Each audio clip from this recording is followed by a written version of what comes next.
Baik, selamat malam. Assalamualaikum warahmatullahi wabarakatuh. Salam, salam sejahtera buat kita semua. Salam kebajikan, namo budaya. Malam ini kami selaku kelompok 8 dari kelas Praktikum Intervensi Angka 2 Universitas Mercu Buana Yogyakarta ingin melakukan psikoedukasi. Kami membawa tema depresi selama pandemi COVID-19. Saya selaku fasilitator ingin memperkenalkan pemateri pada malam hari ini.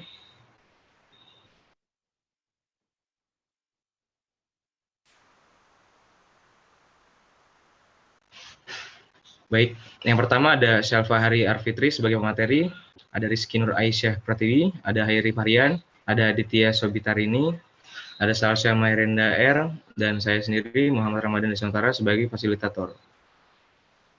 Sebelum kita mulai webinar atau psikoedukasinya, diharapkan para peserta psikoedukasi untuk mengisi pretest sebelum memulai webinar malam ini. Saya kasih di room chat ya linknya, boleh di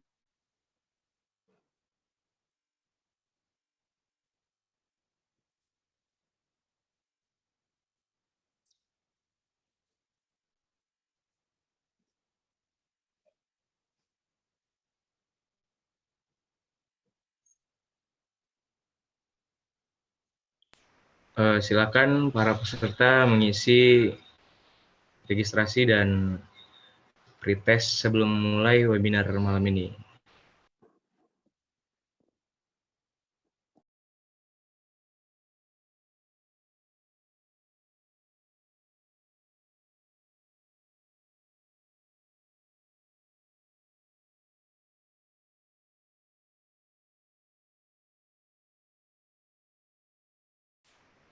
Kita kasih waktu 2-3 menit deh buat ngerjain pretestnya sebelum mulai webinar.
Gimana para peserta psikoedukasi, apakah sudah selesai mengisi pretest?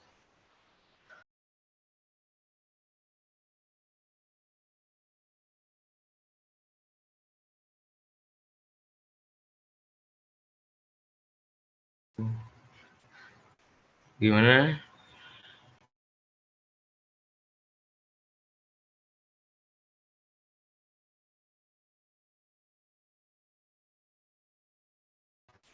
Oke, yang lainnya gimana? Udah selesai ngisi pretest belum?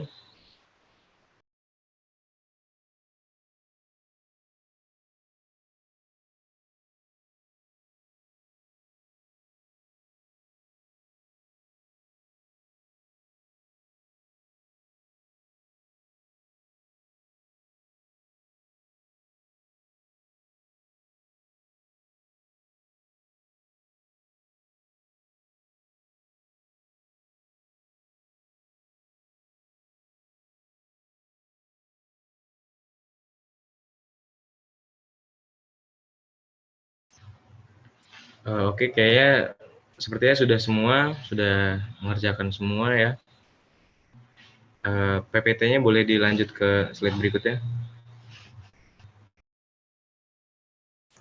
Oke, jadi malam ini pemateri pada psikodikasi kali ini akan menyampaikan beberapa materi, yaitu depresi selama pandemi, yang kedua, faktor pendorong depresi selama pandemi COVID-19, yang ketiga, pencegahan depresi selama pandemi COVID-19, yang keempat, upaya yang dapat dilakukan untuk mencegah depresi selama pandemi COVID-19. Oke.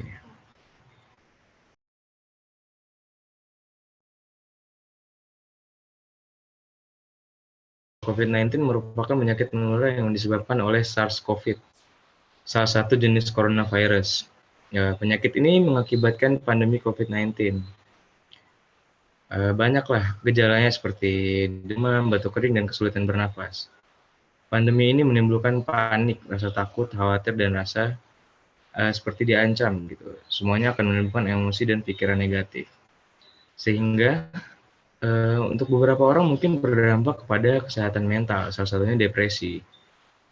Depresi merupakan suatu kondisi individu yang merasa begitu tertekan hidupnya, seakan tidak berarti serta tidak memiliki harapan. Jadi tujuan psikodikasi ini dilakukan kepada seluruh masyarakat umum untuk meningkatkan kewaspadaan kita kepada masyarakat mengenai depresi selama pandemi COVID-19.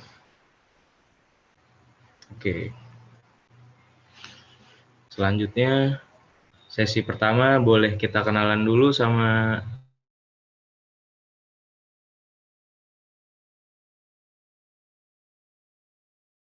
Yaudah aku dulu ya Mas yang ngenalin diri.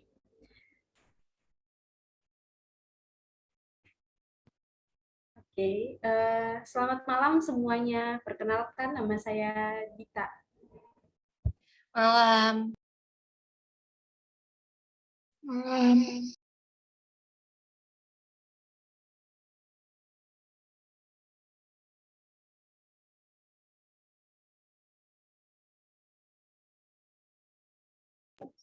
Lanjut aku Salva.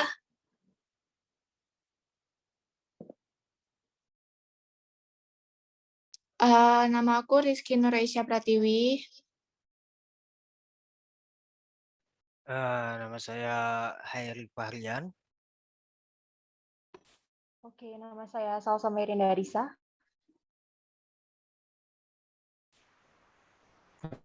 Tadi jaringan saya keputus jadi keluar dari web sendiri. Boleh kita kenalan dulu mungkin ya sama peserta dan fasilitator atau pemateri lainnya. Kita silakan kalau ada yang ingin memperkenalkan diri. Oke, Mas Aldri Boy, silakan. Halo Mas, saya Aldri Boy.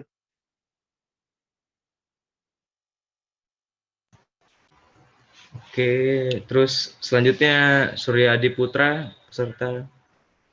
Perkenalkan, nama saya Surya Diputra Tajimo, mahasiswa UMBY, Fakultas Psikologi. Salam kenal semuanya. Oke, terima kasih. Selanjutnya Gana Arya Permana, silakan. Halo, perkenalkan nama saya Gana Arya Permana.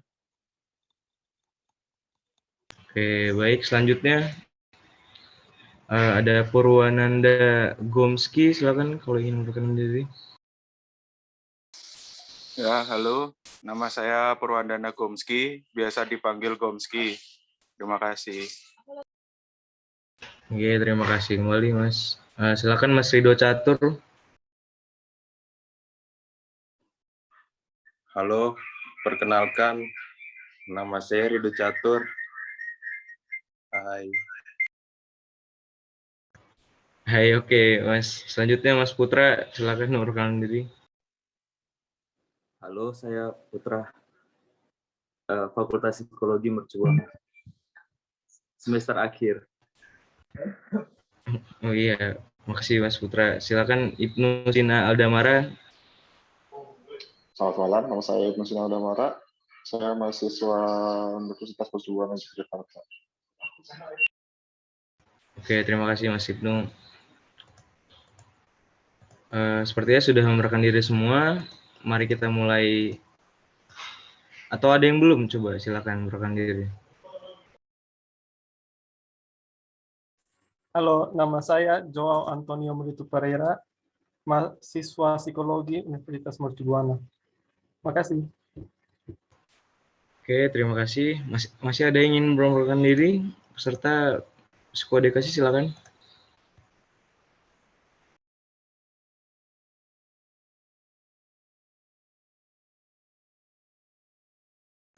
Oke, kalau udah semua, mari kita mulai psikoedukasinya. Silakan untuk pemateri di sesi pertama.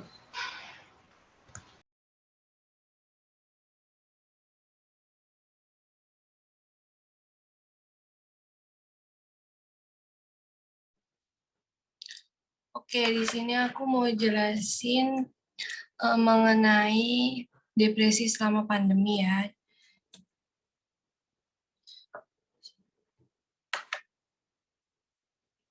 Jadi depresi merupakan gangguan mental yang berkaitan dengan emosi negatif serta merasa bahwa diri sendiri tidak berguna.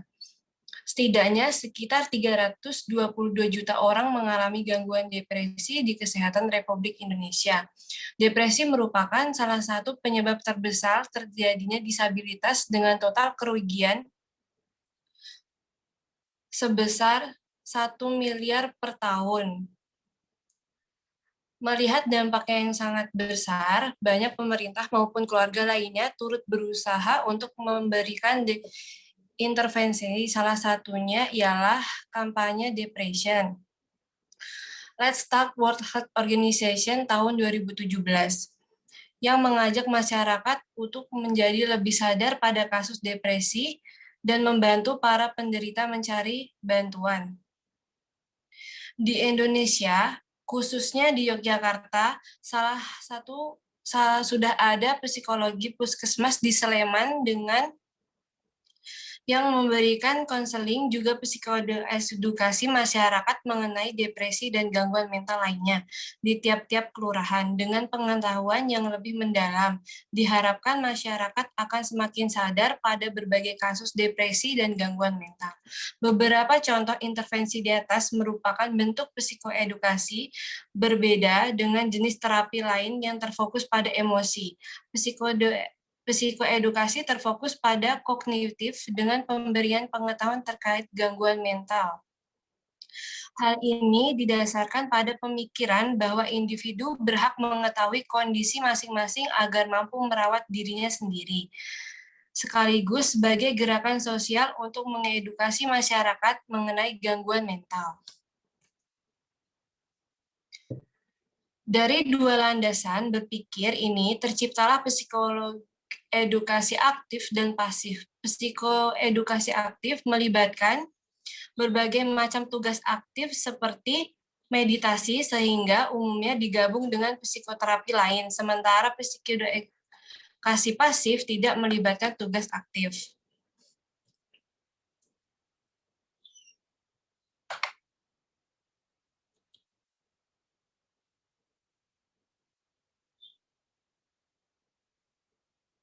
Selanjutnya,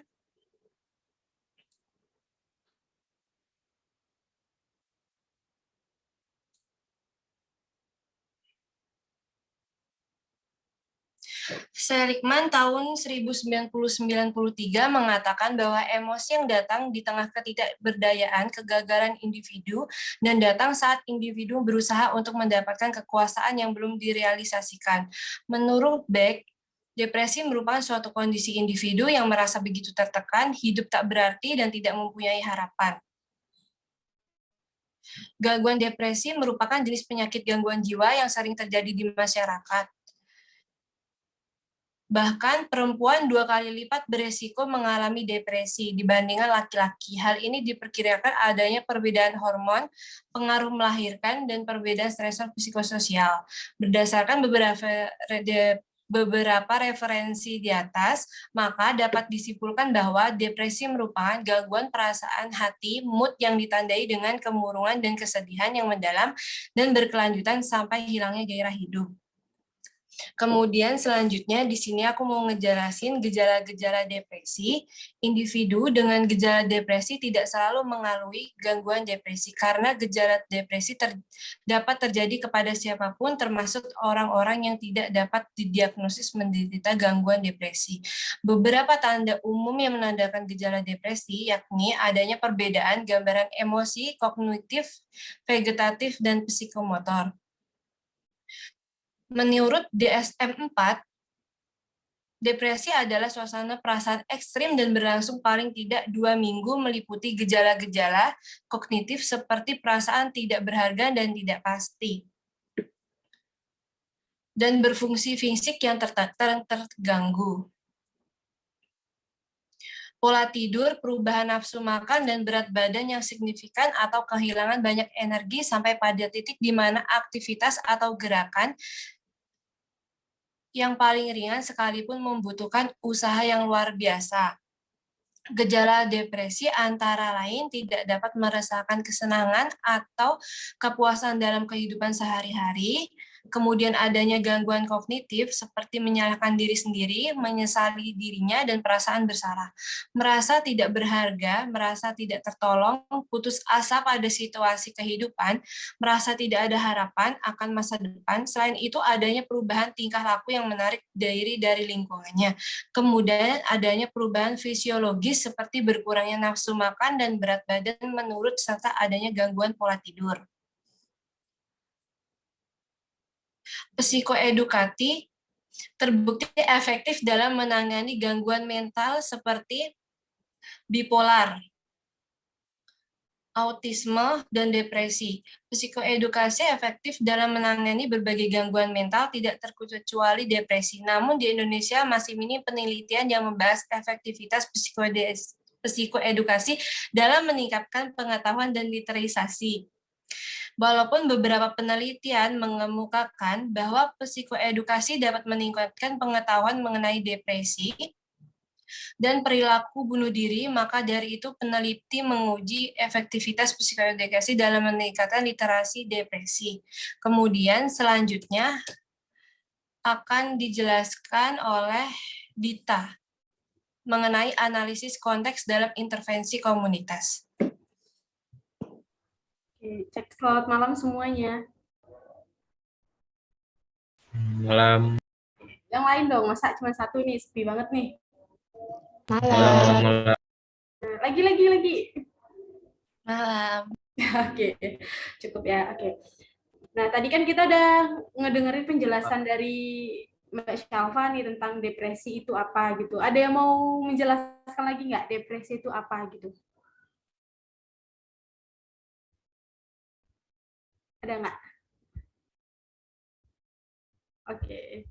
Ya udah. Jadi yang aku ulang lagi mungkin ya, pengertian depresi itu adalah gangguan perasaan gitu kan, gangguan mood yang ditandai dengan kemurungan dan kesedihan yang mendalam dan berkelanjutan sampai hilangnya gairah hidup. Itu tadi Mbak Syalfanya bilang gitu ya.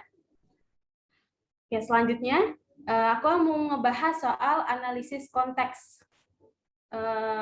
Kalian ada yang tahu nggak fungsi analisis konteks di sini untuk apa?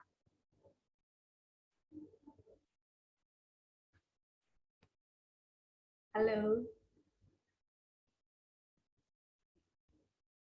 Yaudah, aku lanjut. Jadi fungsi analisis konteks di sini itu membantu kita untuk memahami konteks permasalahan. Selain itu, karena kita membahas tentang depresi juga, diharapkan kalian tuh bisa waspada dengan depresi di masa pandemi, kayak gitu ya. Terus, analisis konteks itu dibagi menjadi 4. Yang pertama ada risk factor, distal factor, proximal factor, dan protective factor. Teman-teman ada yang pernah dengar belum tentang risk factor, distal factor, proximal, dan protective ini?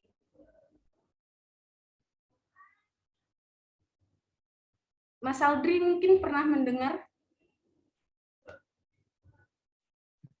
Pernah, Mbak. Pernah dengar ya, Mas ya? Iya, Mbak. Kalau Mas pernah dengarnya dari mana, Mas? Baca buku pernah, dengar dari dosen pernah, pas ngobrol sama teman pernah. Oke. Kalau yang lain gimana? Ada yang pernah dengar belum? Belum. Belum, Mas Putra belum, Mas Kalbi. Belum. Yang lain nih? Mas Ibnu sudah pernah dengar? Belum. Belum. Oke, kalau belum aku jelasin dikit ya. Jadi risk factor itu apa sih? Risk factor itu adalah hal-hal yang dapat meningkatkan kemungkinan seorang untuk mengalami permasalahan perilaku. Dalam kasus ini adalah depresi. Nah, dapat dilihat di situ. Yang menjadi risk factor adalah ada itu aja permasalahan psikologis yang berkepanjangan, kemudian manajemen emosional yang rendah, tidak memiliki keterampilan dalam mengelola permasalahan, tekanan kehidupan, dan kebutuhan yang bertambah di masa pandemi ini. Kalian ngerasain nggak hal ini? Mungkin beberapa dari kita ngerasain ya. Oke, selanjutnya dilanjut dengan distal faktor. Distal faktor adalah hal-hal yang tidak berhubungan langsung dengan permasalahan yang dialami, namun justru yang melatar belakangi terjadi depresi. Contoh distal faktor di sini tuh adanya hoax, kemudian krisis ekonomi, dan sikap tidak peduli terhadap kesehatan dan kebersihan. Selanjutnya ada protective factor. Protective factor ini adalah segala hal yang dapat dikategorikan sebagai sumber kekuatan yang berasal dari individu, keluarga, maupun komunitas dalam mencegah atau mengatasi suatu permasalahan. Contohnya di sini itu ada dukungan dan kepedulian dari orang tua maupun sekitar. Kemudian ada himbauan dari pemerintah. Yang diharapkan masyarakat bisa bisa mematuhi himbauan dari pemerintah ini. Terus ada juga keyakinan positif oleh masyarakat. Yang terakhir adalah proximal factor. Proximal factor adalah pemicu langsung permasalahan perilaku dan kesehatan mental terjadi. Yang dapat dilihat pada slide itu contohnya adalah kekhawatiran tinggi selama pandemi dan mengisolasikan diri. Oke, selanjutnya di sesi selanjutnya mungkin teman saya akan menjelaskan lebih lanjut lagi apa saja yang menjadi faktor penyebab depresi di masa pandemi. Pada Mbak Kiki, saya persilahkan.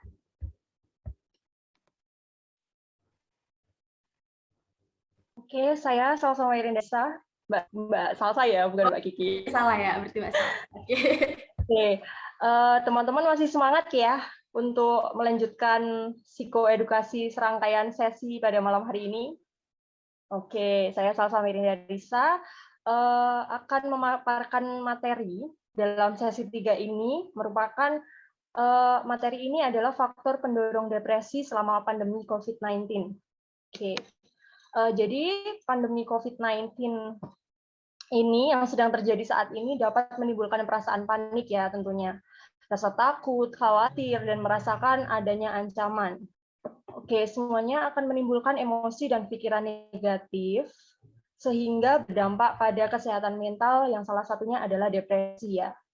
Oke. Seperti yang sudah dijelasnya oleh pemateri kita, bahwa depresi merupakan gangguan mood atau kondisi emosional berkepanjangan yang mewarnai seluruh proses mental seperti berpikir, berperasaan, berperilaku, dan sebagainya.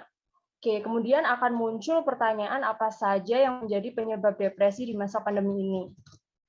Oke, jadi kita ada tokoh yang melakukan penelitian, yaitu Ashura dan Siagian, yang mana mereka mendapatkan hasil bahwa faktor resiko umum dari depresi selama pandemi yang diidentifikasi yaitu jenis kelamin, durasi karantina yang lama, kekhawatiran terinfeksi, dan status pelajar.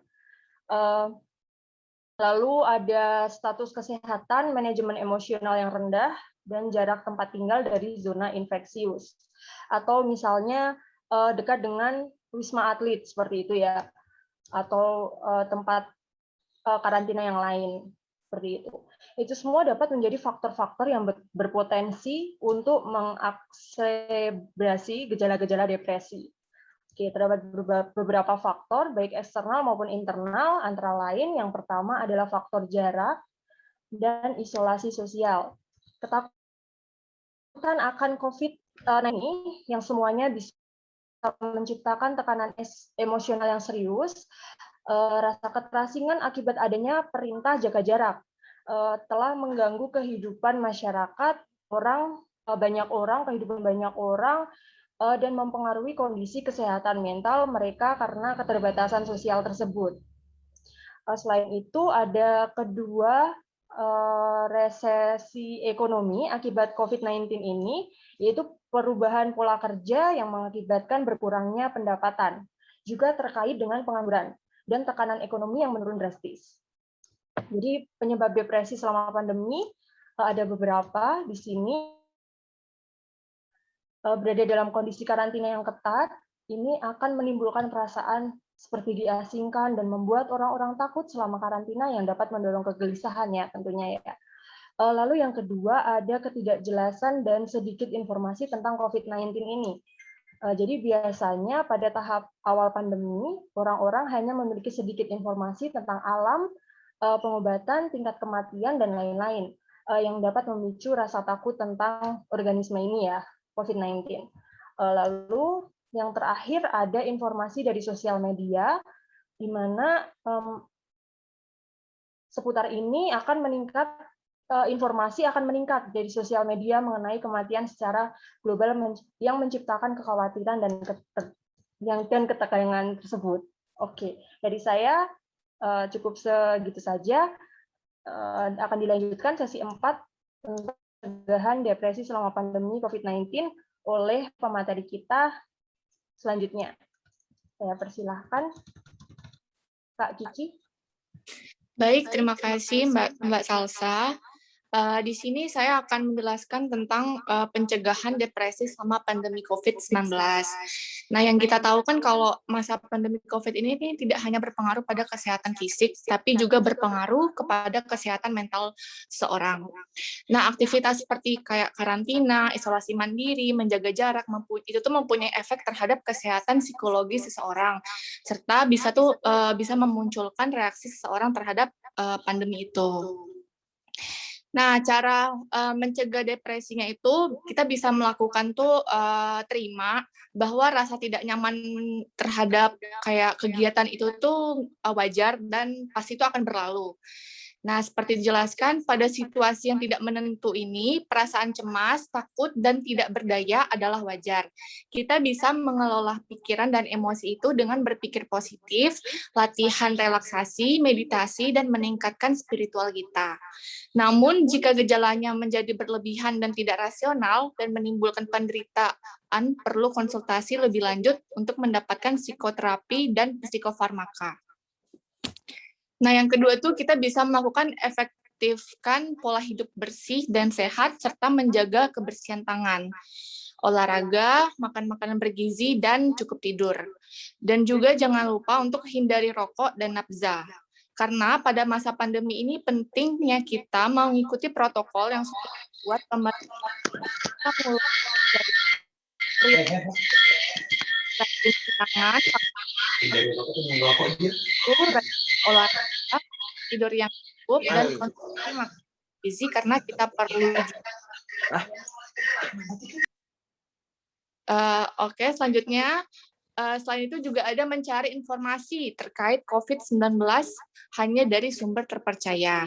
Karena pemahaman yang keliru mengenai COVID-19 ini dan informasi yang simpang siur dapat membuat kita tuh jadi bingung. Maka penting mencari informasi dari sumber yang bisa dipercaya. Terus juga batasi 1-2 jam hari menonton, melihat, dan mendengar informasi seputar pandemi COVID-19. Selanjutnya, alihkan rasa cemas dengan membaca buku, menonton, mendengarkan musik, dan aktivitas yang menyenangkan lainnya. Ketika melakukan aktivitas yang menyenangkan, diharapkan tubuh mengeluarkan hormon endorfin yang memicu perasaan positif, perasaan senang, dan nyaman sehingga membuat kita tuh bersemangat, dan hal ini tuh baik banget untuk tubuh kita.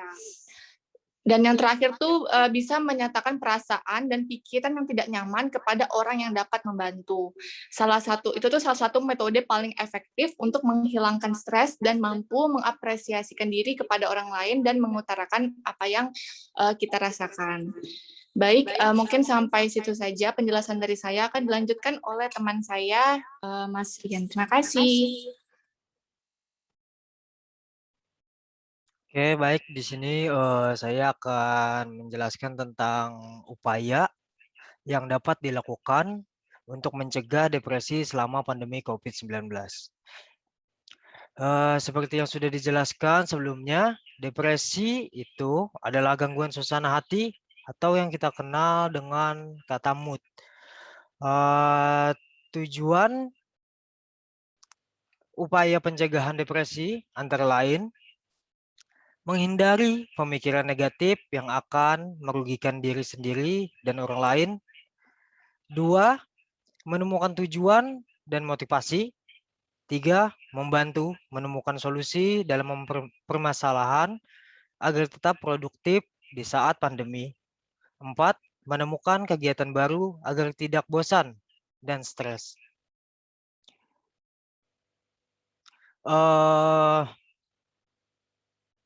Metode ini adalah merupakan kegiatan yang akan menggunakan sebuah metode edukasi. Selanjutnya di sesi 6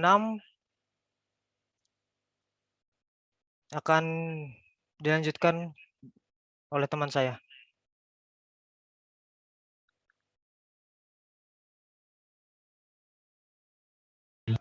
Oke, jadi sebelum masuk diskusi dan tanya jawab, kayaknya lebih enak ice breaking dulu nggak sih? Atau gimana nih? Kita santai-santai dulu pakai bercanda-bercanda gitu, ice breaking gitu.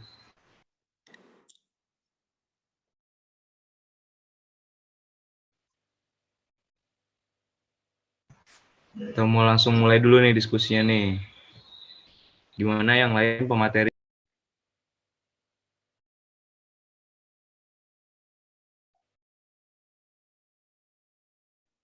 Oke, ya peserta mungkin lebih tertarik diskusi kali ya. Bener apa enggak sih, Bu?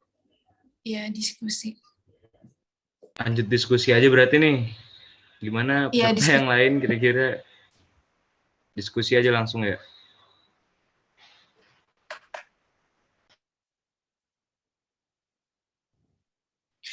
Mau ada yang mau ditanyain nggak tentang psikoedukasi yang tadi?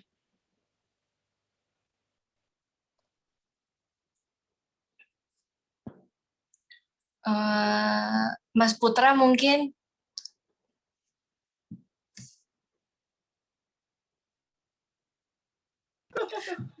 Gimana, Pak? Ada yang mau ditanyain nggak? Gimana? Ada yang mau ditanyain nggak? Nggak ada sih, belum maksudnya. Saya aja dulu, Mbak. Oh, siapa? Iya. Boy, itu Mas Boy kayaknya tuh.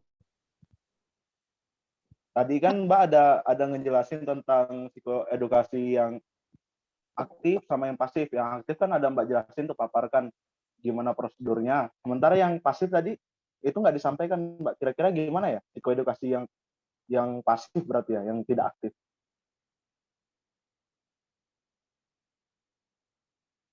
Oke, yang lain ada lagi?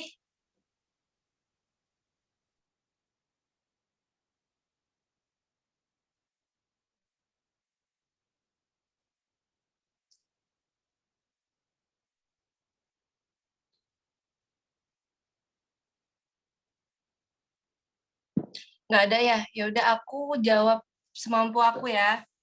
Mungkin nanti yang lain bisa nambahin. Dari dua landasan berpikir ini terciptalah psikoedukasi aktif dan pasif. Jadi kalau psikoedukasi aktif itu melibatkan berbagai macam tugas aktif seperti meditasi sehingga umumnya gak digabung dengan psikoterapi lain. Sementara psikoedukasi pasif tidak melibatkan tugas aktif. Dan dapat dilakukan baik menggunakan kelas atau poster, karena fleksibilitasnya psikoedukasi dapat digunakan sebagai teknik kuratif dan preventif baik secara primer untuk mencegah terjadinya gangguan mental maupun sekunder seperti langkah pencegahan terjadi kekambuhan. Jadi kalau misalnya psikologi edukasi aktif itu memberikan berbagai macam tugas aktif seperti psikoterapi dan lain-lain kan. Tapi kalau misalnya pasif itu tidak melibatkan tugas aktif seperti dan dapat dilakukan baik menggunakan kelas atau poster. Mungkin yang lain bisa ngejelasin, Dita atau siapa? Jadi sebenarnya kalau menurut saya psikoedukasi yang pasif itu contohnya kayak tadi, kayak poster gitu. Misalkan kita membuat poster tentang psikoedukasi, tentang depresi selama pandemi, tapi di share-nya di sosial media kita itu termasuk psikoedukasi kok gitu. Kalau menurut saya sih gitu, Mas.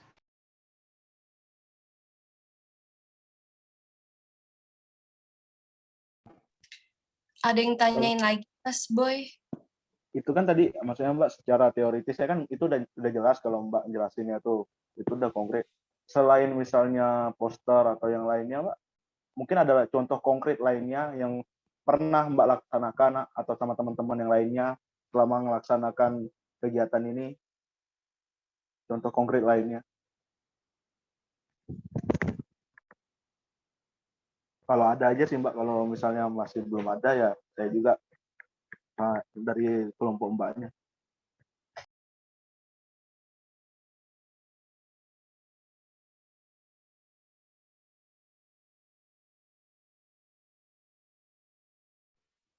Maaf tadi agak putus-putus, boleh diulang nggak? Iya, kalau maksud saya kan kalau secara teoritis Mbak tadi udah jelasin secara detailnya tuh gimana yang pasif, yang aktif dan kayak gimana. Udah ngasih contoh juga yang aktifnya kan, yang pasif juga udah tadi poster. Cuman kan menurut saya masih penasaran apa-apa lagi sih gitu yang kalau misalnya psikoedukasi yang pasif gitu. Itu kan berarti nggak ngelibatkan orang objek itu secara langsung untuk ikut ke kita kan. Gimana sih persuasif yang bisa kita buat untuk psikoedukasinya, contoh-contohnya mulai dari pemilihan kata mungkin, dari posternya, atau ada kegiatan lain selain membuat poster gitu. Mungkin ada contoh-contoh lain, soalnya saya masih bingung juga, belum mengerti juga. Bentar-bentar. Terima kasih Mbak. Iya, bentar ya. Kalau kayak video promosi itu bisa nggak? Bisa. Kalau itu pasif ya, video tentang bagaimana mengatasi masalah itu sendiri.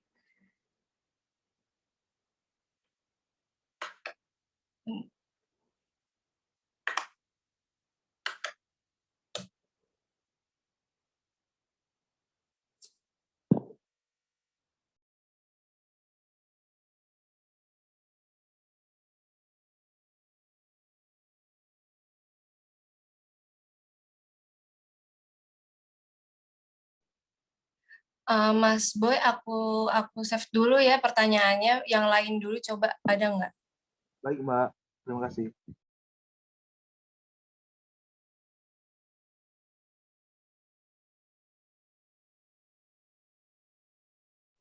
Mas Yosep mungkin atau yang lainnya?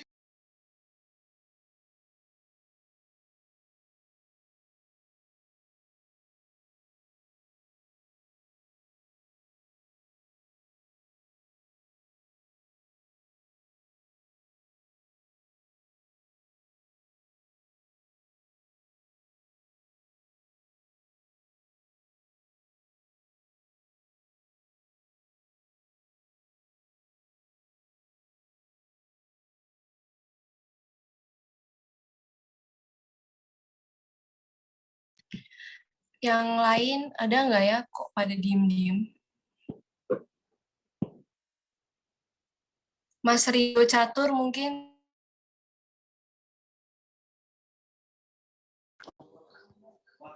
Iya, gimana Kak?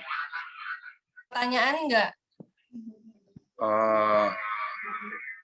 Saya belum ada sih, tapi saya sudah siap ditanya.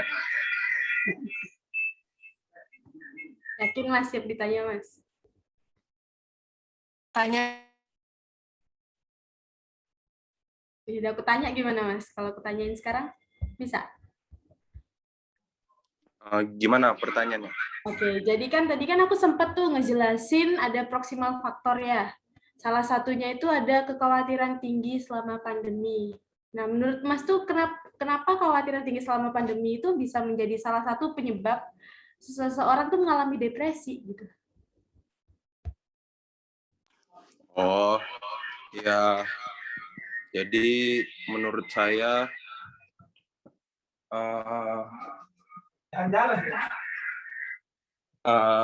depresi ini setelah pandemi orang-orang tuh jadi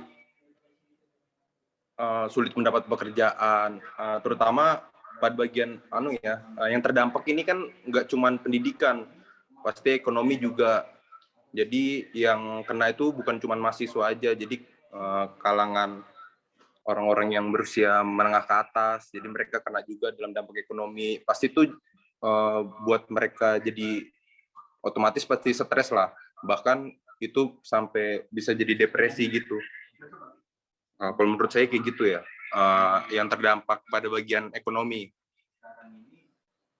Faktor-faktor yang lain kan juga ada banyak, pendidikan gitu-gitu. Iya sih. Jadi jawaban Mas sudah cukup menjawab sih. Kalau yang lain mungkin ada yang mau ngasih pendapat nih, kenapa gitu. Atau menurut yang lain malah nggak setuju, itu tuh bukan penyebab nih, kayak gitu.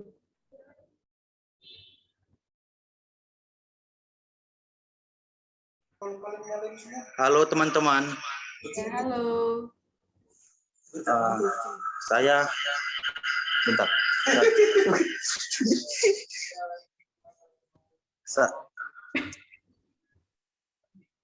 Mau nanya, Ya.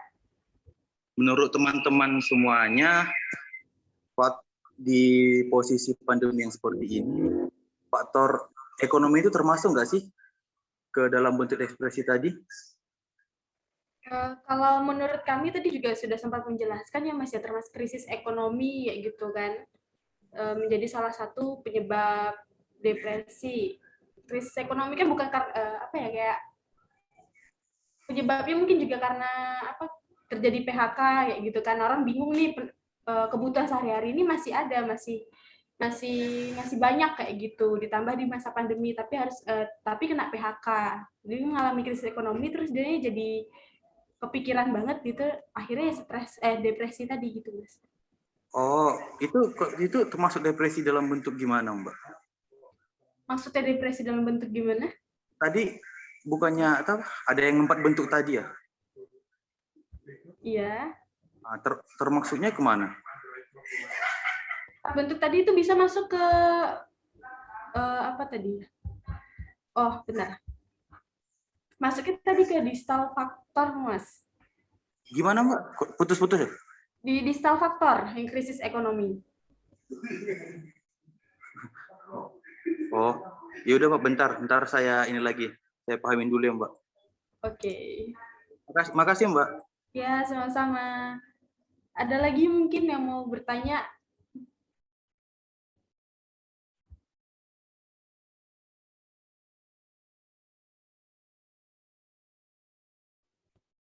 Yakin nih nggak ada? Mas Surya mungkin? Atau Mas Putra tadi?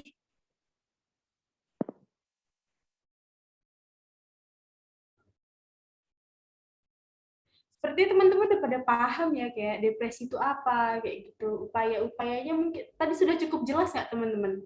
Upaya yang dilakukan untuk mencegah depresi itu.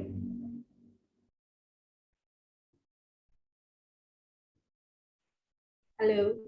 Jelas Mbak, jelas. Cukup jelas ya berarti ya. Berarti udah mayoritas ini sudah paham apa masih bingung nih? Paham. Paham. Oke. Ada pertanyaan yang belum terjawab mungkin tadi ya dari Mas Boy. Mungkin Mbak Shalfa bisa menjelaskan lebih lanjut, mungkin atau dibantu sama teman-teman yang lain? Atau mungkin dari peserta ada yang punya jawabannya sendiri.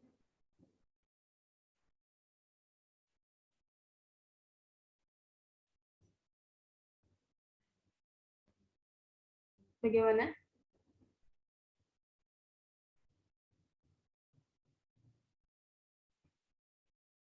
Mas Surya mungkin mau memberikan tanggapan mengenai pertanyaan tadi yang disampaikan oleh Mas Boy. diulang pertanyaannya? Oke, Mas Boy bisa, saya boleh minta tolong untuk mengulang pertanyaannya, Mas? Halo, bisa Mbak?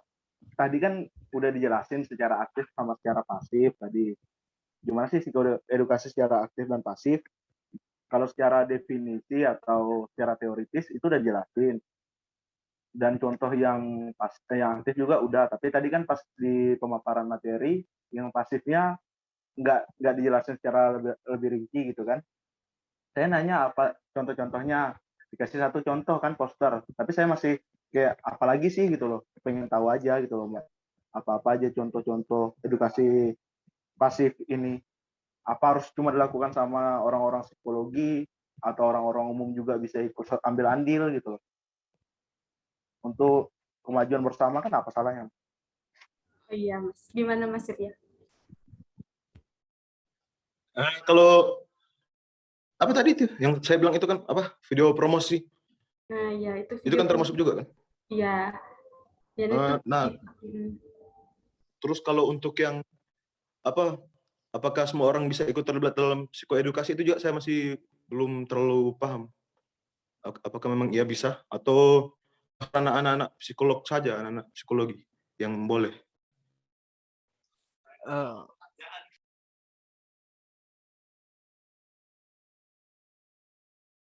Bagaimana sama pemateri ini, mungkin ada yang memberi tanggapan? Boleh nambahin dikit ya? Ya, boleh.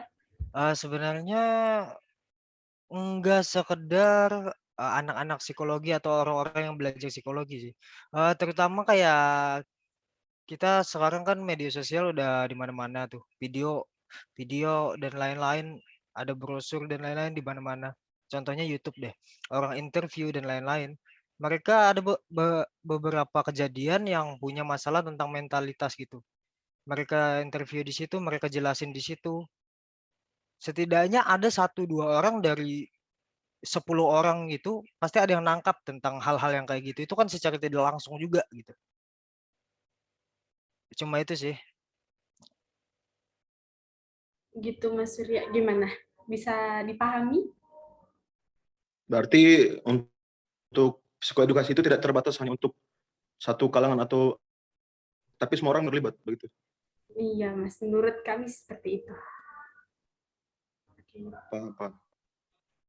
Ada lagi yang mau bertanya atau menanggapi? Mas Boy-nya udah jelas atau belum? Sudah Mbak, sudah. Terima kasih Mbak. Ya, sama-sama. Ada lagi mungkin yang mau dibahas, apalagi gitu. Dari teman-teman. Mungkin Mas Ibnu Sina. Udah cukup jelas, Mbak. Jadi sebenarnya aku boleh bilang kalian cukup jelas dan cukup paham ya. Nah, dari tadi kan kita kan cuma membahas materi-materi doang, tanya jawab ya, dikit-dikit lah lumayan kayak gitu kan. Mungkin udah mulai bosen nih mungkin peserta ya. Mungkin kita bisa ngasihin apa namanya? Ice breaking mungkin. Gimana? Pada mau ice breakingan apa enggak? Iya boleh. Jadi nanti pas ice breaking kita jawabnya dan cepet-cepetan ya. Ntar nih ada hadiahnya loh. Iya. Jawabnya banyak yang bener nih. Sebutin namanya dulu baru jawabannya. Iya gitu. Boleh di chat atau bisa open voice ya. Kasih. Mas Rian mungkin bisa lanjut ke sesi selanjutnya biar teman-teman tidak bosan. Sikat. Oke. Nah, ini kita ada ice breaking. Ice breaking kita tuh tebak gambar. Ada door prize loh. Ya, ada door prize loh. Cepet-cepetan ya, Apaan tuh? banyak-banyakan juga. Siap ya teman-teman ya? Siap nggak? Sikat sur. Siap dong. Sikat. Dia. Open cam dong kalau siap. Jangan off cam. Yo. Ini yang mau hadiahnya apa tuh? Masih rahasia nih. Kalau misalnya itu dapet lah nanti intinya. Pemateri boleh ikutan nggak tuh? Pemateri, Kalau Boleh, pemateri kita tahu ikutan, semuanya. untuk apa ada peserta di sini, Mas? Oh iya. Sari. Macam mana kawan ini? Oke, dan pasti biar itu hidupin dong itunya apa ya, kameranya. Biar semangat kita. Enggak bos. Ayo. Enggak. Ini surat apa nih? Mas Rido, terus siapa lagi nih? Purwadana, terus Mas Maulana, terus ada Joao Pereira, terus ada Jenny. Oh, ada peserta ceweknya ternyata. Oke, Mas Gana bisa menghidupkan kamera? Oke, lumayan ya udah hidupin kamera. Oke. Dimulai sekarang semangat, yuk.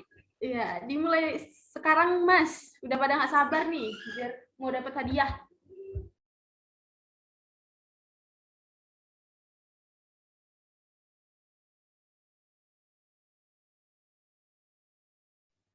Yuk, Mas, gambar pertama. Oke, gas. Apa ini? Sebentar. Surat apa? Nah, ini ada yang bisa jawab nggak? Kira-kira apa? Cepet-cepetan. Saya siapa? Kupas udang. Ya. Bisa. Kupas udang. Siapa nih? Kupas udang siapa nih? Oh, iya. Siapa ya tadi menjawab ya? Kupas udang. Minta uang. Baju Iya Vanka benar. ya? Itu Mas Boynya polanya. Masa cepet? Baru ini langsung pindah slide. Enggak, ini enggak pindah-pindah kok Mas. Operatornya kurang berpengalaman ini operatornya ini. Maaf Mana ya, kenal Mas, lagi ya. operatornya. Oke, tadi Mbak Jovanka ya yang menjawab ya, kupas udang. Mbak Jovanka dapat poin 1 berarti nih. Oke, siap-siap nih cepet-cepetan lagi di slide 2, Mas. Slide 2 dipersilakan. Dia nggak jadi. Minta uang. Oke, Mas Surya duluan ya tadi ya. Oke. Oh ya teman-teman ada yang nyatetin tuh siapa yang jawab? Iya, aku duluan. Sebenarnya aku tetap Siapa duluan. tadi? kalau Mas mau. Surya ya? Karena dia play 1 detik. Mas Surya atau Mas Boy ya tadi yang jawab duluan? Mas Surya aja. Gomski. Mas Surya. Enggak apa-apa, Mbak. Pian. Itu nanti sebelum ini sebut nama dulu ya biar kita yang nggak bingung ya. Oke, Mbak. Putra. Oke. Belum, Oi. Pukul 1 nih. Oke, Mas Rian mungkin bisa melanjutkan ke slide 3. Ridho Catur. Ridwan Catur apa? Peti rusak. Itu duluan. Itu Putra. Saya. Gomski. Mati rasa. Mati rasa. Edo mati rasa. Jawabannya salah ya Mas ya. Siapa tadi yang bilang mati rasa duluan? Siapa ya Mbak? Siapa ya? Gomski. Cancel. Pertanyaannya di cancel, Jova. Mbak. Gomski. Mas Domski. Gomski. Yo man.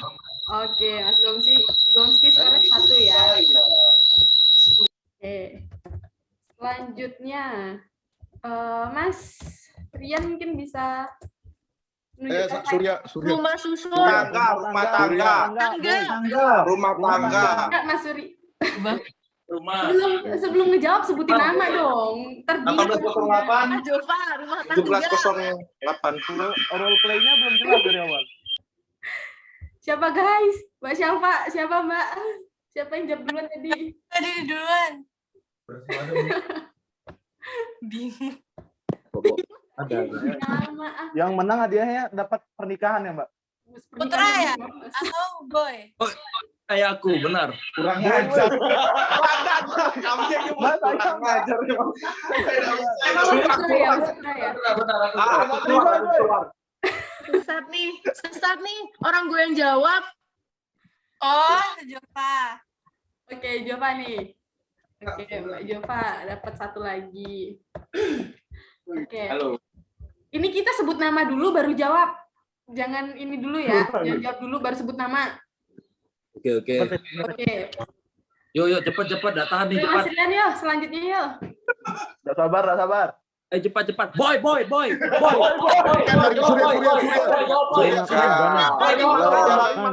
Jova, mari makan. Jova, mari makan. Mari makan, boy duluan, Mbak. Jova, mari makan. Jova, Boy dulu ya. Gomski. Boy duluan, Mbak. Gomski duluan.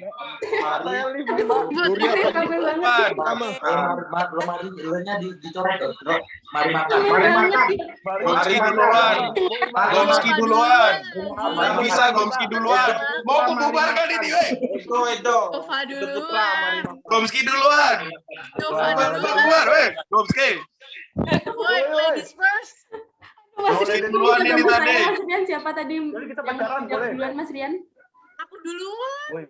Gomski duluan. Gomski Surya duluan, duluan. Jova duluan ya tadi Mbak Dita. Gomski duluan lah, weh. Boy dulu, Mbak, tadi, Mbak. Nggak bisa Gomski duluan. Nggak ketemu sama dia, Mbak. Dia lebih muda dari saya. Gomski itu adik saya, Mbak. Santai. Gimana? Gomski adik saya, Mbak. Nggak boleh ngelawan abang dia. Saya duluan. Gomski duluan. Itu tadi udah ya, terakhir katanya Mbak Jova tadi ya. Enggak, Mbak Jova enggak ada jawab tadi awalnya. Gomski duluan. Tadi oke, terakhir tadi sampai di Mbak Jova. Jadi Ada slide apa lo tadi? oke, slide selanjutnya Mas Rian. Lama nih. Surya. Mata pisau. Surya Mas. Boy. Jova, mata pisau. Boy, mata pisau. Mata pisau. Jova duluan. Aku Boy, duluan loh. curang. Boy topinya merek. Mata pisau. Saya duluan, Mbak. Mata pisau Boy duluan loh. Surya. Siapa duluan? Nggak Ayo, gitu loh. Mas Rian, Mbak siapa bantuin saya? Siapa duluan? Mbak. Wah, ini sih inilah nih. Katanya gendernya mau setara. Anjir. Katanya gender mau setara, tapi kalau udah apa-apa cewek diutamakan gitu. Nggak bisa kayak gini. Kasihan era Kartini udah berjuang. Emansipasi wanita. Tadi aku dengernya ini sih, kalau dari aku yang denger Mas Surya udah sebut nama dulu nih, tapi belum ada jawaban sih. Nah, Mas berarti Surya kan yang udah dibilang jawab Jova tadi, Mbak. dong. Gantian dong. Mata pisau. Jova dong. Ajar. Enggak, Mas Surya enggak bisa tuh. Enggak terima saya, Mbak. Sal, gua apa bukan Sal? Wah, bawa teman. Jova atau siapa ya? Gua Bawa duluan teman. anjir. Wah, mentang-mentang dekat ini mah kalau gini. Gimana Mas Rian? Gimana? Mas Rian denger nggak? Tapi Salsa ada yang denger nggak? Ya Mas Rian itu gedung belakang rubuh. Gedung belakang rubuh. Tolong. Nggak terima ya kalau kayak gini.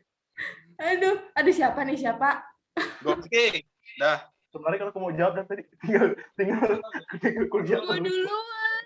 Boy, Iya, udah iya. lanjut. Gini aja, hadiah yang dari sini untuk aku, hadiah dari aku nanti untuk Mbak. Bagi dua aja gimana? Curang gitu banget, aku bisa. Boy. Curang banget, Gitu aja. Boy. Mbak, aku kasih Silver Queen 2. Curang banget. Aku kan ya Mas, kasih Silver Queen. Ya. Oke lanjut. Atau anak Cadbury nanti. Oke. Yang terakhir tadi siapa Mbak siapa? Boy. Jova. Mbak Boy. Sal, Mbak Boy. Sal and lu asal. Iya, Mbak Boy aja, Mbak Boy. Atau Boy. Jova duluan, Boy. Mbak voting temenku di banyak. Enggak, itu Boy impostor, keluarin aja. Kami tag team. Kalau voting aja, ayo voting. Saya. Itu Boy impostor, keluarin aja. Enggak, keluarin Boy. Voting. Boy keluarin. Kalau voting jangan ini lagi pada nyebutin nama sendiri ntar. Nah, kalau voting tuh teman saya semua udah aman. Jova, udah Jova. Kalau voting, hostnya temen gua. Kalah tuh. Maksudnya teman lu, tapi di sini pesertanya teman gue semua. Gimana? Jadi kita mau mimpi aja deh, gimana deh? Ini caranya udah berapa sih kok gua kalah? Ini nih Hombi Pak nih deh. On cam coba Mas Boy sama Mbak Jova nih nggak mau ngalah nih lihat ini. Lanjut ya. Videonya kan Entar lo lihat aja siapa duluan yang ngomong kalau udah jadi videonya. Bisa diedit, Mak. Saya kok ngeditnya.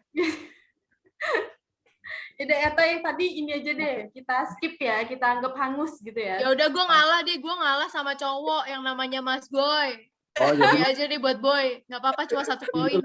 Oh, jadi lu ngalah. Coba sebutin. Ting banyak banget. Kenapa aja yang Coba sebutin berapa kali ngalah?